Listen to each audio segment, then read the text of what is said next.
And across the country, police departments are on high alert. From New York to Los Angeles, cops are implementing safety precautions as a direct result of the horrific cop assassinations in Dallas.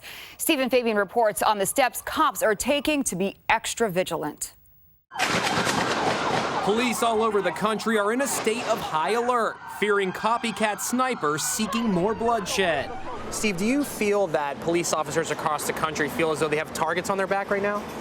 Based upon the political climate, how could a police officer walk the streets and feel safe in this time and era?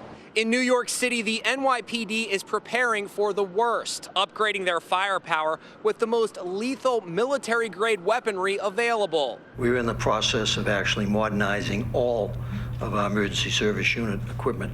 We are buying the latest state-of-the-art equipment, thanks to the mayor and the funding he's providing, so that we'll be replacing literally all of the equipment ESU uses, all the armored trucks, etc. In Los Angeles, just hours after one of the worst tragedies in U.S. law enforcement history, a new graduating class of cadets was sworn in as police officers for the LAPD.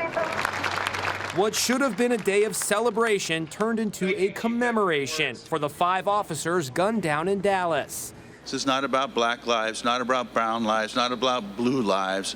This is about America. Cops in municipalities everywhere have been ordered to patrol in pairs. The new directive effective immediately. Do not go out there alone. Jim Murray spoke with retired LAPD Sergeant Cheryl Dorsey. What's your response to this change in protocol? Well, that's for right now. They're not going to be able to sustain that, particularly if they're a small department, right? And so then those officers, when they go back to driving alone and being a one-man unit, they're going to have to rely on that training. An officer, say, patrolling on the street, doesn't have eyes in the back of his head, so what does he or she do to stay safe? An officer today has to have their head on a swivel. They've got to check all around them. They got to watch their 6, which is their back. They can't drop their guard for a moment. They've got to be alert. They got to have situational awareness, and they can't drop their guard.